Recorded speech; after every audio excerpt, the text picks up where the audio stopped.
ഞാൻ പഠിച്ച സ്കൂളും കോളേജും ഒക്കെ പോഷായിരുന്നു. അവിടെ ഫുള്ളി റിച്ച് ബ്രാറ്റ് കിഡ്സ് എന്നൊക്കെ പറയില്ലേ, അങ്ങനത്തെ ആൾക്കാരായിരുന്നു, ഫുൾ റിച്ച്. അപ്പോൾ എനിക്ക് ഭയങ്കര കോംപ്ലക്സ് ആയിരുന്നു ഇത് എങ്ങനെയാണ് ലൈക്ക് എന്നെ ഇവർ കൂട്ടുമോ, ഇവരെന്നെ കൺസിഡർ ചെയ്യുമോ, എന്നെക്കൊണ്ട് പറ്റുമോ, അങ്ങനെയൊക്കെ.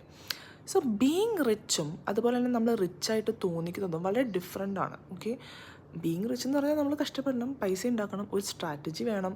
കഷ്ടപ്പെട്ടതുകൊണ്ട് മാത്രം പൈസ ഉണ്ടാവണമെന്നില്ല, അതിനുള്ളൊരു ലക്കും സ്ട്രാറ്റജി ബുദ്ധി കുറേ കാര്യങ്ങൾ വേണം, ബുദ്ധിയും എല്ലാം വേണം. പക്ഷേ ലുക്കിംഗ് റിച്ച് അതൊരു ആർട്ടാണ്. അത് നമ്മൾ മാസ്റ്റർ ചെയ്ത് കഴിഞ്ഞാൽ നമ്മൾ ഭയങ്കര പുട്ടുകേതരായിട്ട് നമ്മൾ ഭയങ്കര അടിപൊളിയായിട്ട്. ചില ആൾക്കാർ നമ്മൾ പറയില്ല, ഓ ഭയങ്കര പൈസക്കാരാണ് പക്ഷെ കണ്ടാൽ പറയില്ല പൈസ ഉണ്ടെന്ന്. പക്ഷേ ചില ആൾക്കാർ പറയും ഇവളുടെ കയ്യിൽ ഒരു 10 പൈസയില്ല പക്ഷേ ഇവളെ കണ്ടു കഴിഞ്ഞാൽ ഭയങ്കര പൈസ ഉള്ള പോലെയാണ്. അതാണ് ഞാൻ. എൻ്റെ അക്കൗണ്ടിൽ 1 രൂപയാണെങ്കിലും എന്നെ കാണാൻ ഒരു 100 രൂപ പോലെ തോന്നിക്കും.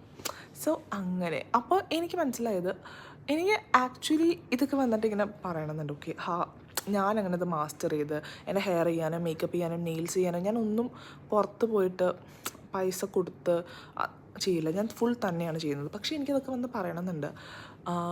യാ, പക്ഷേ എനിക്ക് ഇത്രയും കാലം പേടിയായിരുന്നു, എൻ്റെ പേരൻസൊക്കെ കാണുമോ അല്ലെങ്കിൽ എൻ്റെ ഫ്രണ്ട്സൊക്കെ കാണുമോ അങ്ങനെയൊക്കെ. പിന്നെ ഞാൻ വെച്ചാൽ കണ്ടാലിപ്പോൾ എന്തായാലും എല്ലാവരും കൂടി ഒരുമിച്ച് കുഴിയിലോട്ട് പോകാൻ വേണ്ടിയാണല്ലോ ജീവിക്കുന്നത്. ഐ മീൻ ജീവിതം ഇങ്ങനെ പോയിക്കൊണ്ടേ ഇരിക്കുമല്ലോ. Last everyone will be dead. ഒരു 100 years കഴിഞ്ഞാൽ ഇപ്പം ജീവിച്ചിരിക്കുന്ന ആരും ജീവിച്ചിരിക്കില്ല. So it doesn't matter. Yeah, അപ്പം ഞാൻ പറഞ്ഞതെന്ന് വെച്ചാൽ how to look expensive, how to look rich. എനിക്ക് മനസ്സിലായത് we should be very put together. നമ്മൾ ഭയങ്കരമായിട്ട് നമ്മളൊരു സ്ഥലത്ത് പോകാൻ നേരത്ത്, ഇപ്പം ഞാൻ ഒരു സ്ഥലത്ത് പോകാൻ നേരത്ത് ഞാൻ ഒരു ദിവസം പുറത്ത് പോയ സമയത്ത് എൻ്റെ മേക്കപ്പും ഡ്രസ്സിങ്ങും മേക്കപ്പും ഹെയറൊന്നും ഞാൻ ചെയ്തിട്ടുണ്ടായില്ല. അപ്പോൾ എൻ്റെ അമ്മ എന്നോട് ചോദിച്ചു, നീ എന്താ ഐശ്വര്യയാണോ എന്ന് വിചാരം എന്ന് ചോദിച്ചു. അപ്പോൾ ഞാൻ കരുതി അങ്ങനെ എന്താ ചോദിച്ചേ, but I am not Aishwarya is another person. Yeah, പക്ഷേ ഇതൊന്നും എൻ്റെ അമ്മയുടെ അടുത്ത് പറയാൻ പറ്റില്ലല്ലോ. അപ്പോൾ എനിക്ക് മനസ്സിലായി, okay what she meant was that ഐശ്വര്യയ്ക്ക് ഇൻബോണായിട്ട് she looks good. Okay, and maybe she worked on herself, so she looks good. പക്ഷെ നമ്മൾ പുറത്തിറങ്ങുമ്പോഴേക്കും നമ്മുടെ ഹെയർ ആണെങ്കിലും മേക്കപ്പ് ആണെങ്കിലും ഡ്രസ്സാണെങ്കിലും നമ്മൾ കുറച്ച് എഫേർട്ട് എടുത്ത് പുട്ട് ടുഗെദറായിട്ട് പോകുമ്പോൾ we will look really nice. So ആ ഒരു ടൈമിലാണ് ഞാൻ എൻ്റെ ഡ്രസ്സിങ്ങും കാര്യങ്ങളൊക്കെ കോൺസെൻട്രേറ്റ് ചെയ്ത് എനിക്ക് മനസ്സിലായത്, ഓക്കെ ഇങ്ങനെയാണ് കാര്യങ്ങൾ. നമ്മൾ ഭയങ്കര ഒരു 10,000 രൂപ സ്പെൻഡ് ചെയ്യേണ്ട ആവശ്യമില്ല ടു ലുക്ക് നൈസ്.